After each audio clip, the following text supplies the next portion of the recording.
श्रीमद् भागवत गीता अध्याय 13 श्लोक 12 से 24 तक।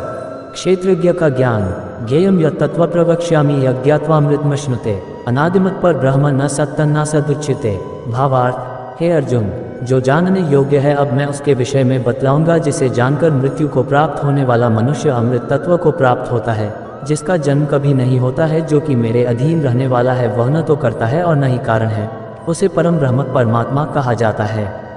सर्वतः पाणिपादं तत्सर्वतोक्षिशिरोमुखम सर्वतः श्रुतिमल्लोके सर्वमावृत्य तिष्ठति। भावार्थ, वह परमात्मा सभी ओर से हाथ पांव वाला है, वह सभी ओर से आंखें, सिर तथा मुख वाला है, वह सभी ओर सुनने वाला है और वही संसार में सभी वस्तुओं में व्याप्त होकर स्थित है। सर्वेंद्रिय गुणाभासम सर्वेंद्रिय विवर्जितम असक्तम सर्वभुजैव निर्गुण गुणभोक्त्री च। भावार्थ, वह परमात्मा समस्त इंद्रियों का मूल स्रोत है, फिर भी वह सभी इंद्रियों से परे स्थित रहता है। वह सभी का पालन करता होते हुए भी अनासक्त भाव में स्थित रहता है और वही प्रकृति के गुणों सत रज तम से परे स्थित होकर भी समस्त गुणों का भोगता है। बहिरंतश्च भूतानां चरमेव च सूक्ष्मत्वात् तद्विज्ञेयं दूरश्चान्तिके च तत्। भावार्थ, वह परमात्मा चराचर सभी प्राणियों के अंदर और बाहर भी स्थित है। उसे अति सूक्ष्म होने के कारण इंद्रियों के द्वारा नहीं जाना जा सकता है। वह अत्यंत दूर स्थित होने पर भी सभी प्राणियों के अत्यंत पास भी वही स्थित है। अविभक्तम च भूतेषु विभक्तमिव च स्थितम भूतभर्त्री च तज्ञेयं ग्रसिष्णु प्रभविष्णु च। भावार्थ, वह परमात्मा सभी प्राणियों में अलग अलग स्थित होते हुए भी एक रूप में ही स्थित रहता है। यद्यपि वही समस्त प्राणियों को ब्रह्मा रूप से उत्पन्न करने वाला है, विष्णु रूप से पालन करने वाला है और रुद्र रूप से संहार करने वाला है। ज्योतिषांपि तज्ज्योतिस्तम स परमुच्यते ज्ञान ज्ञेयं ज्ञानगम्यं हृदि सर्वस्य विष्ठितम्।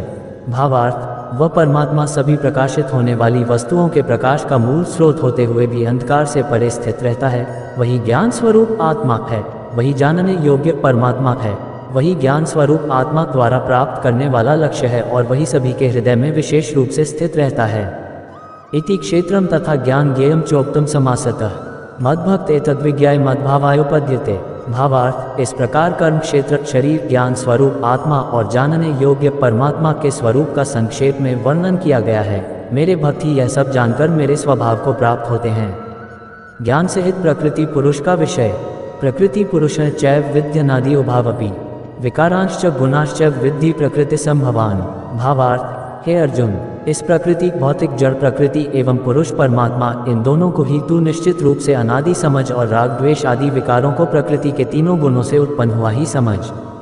कार्यक्रम कर्तृत्व हेतु प्रकृतिरुच्यते पुरुष सुख दुखाना भोक्तृत्व हेतुरुच्यते।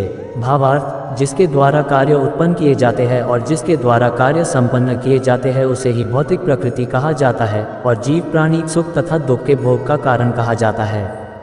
पुरुष प्रकृतिस्थो हि भुंक्ते प्रकृति जान गुणान कारण गुण संगोस्य सत्सद्यो निजन्मसु।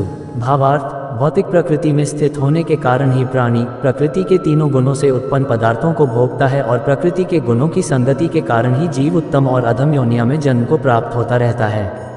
उपद्रष्टानुमंता च भर्ता भोक्ता महेश्वरः परमात्मेति चाप्युक्तो देहेस्मिन् पुरुषः परः।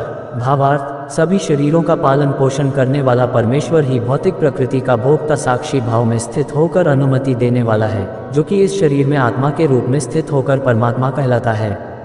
यह एवं वेति पुरुष प्रकृति च गुणः सः सर्वथा वर्तमानपि न स भूयोऽभिजायते। कोष्टक। भावार्थ, जो मनुष्य इस प्रकार जीव को प्रकृति के गुणों के साथ ही जानता है, वह वर्तमान में किसी भी परिस्थिति में स्थित होने पर भी सभी प्रकार से मुक्त रहता है और वह फिर से जन्म को प्राप्त नहीं होता।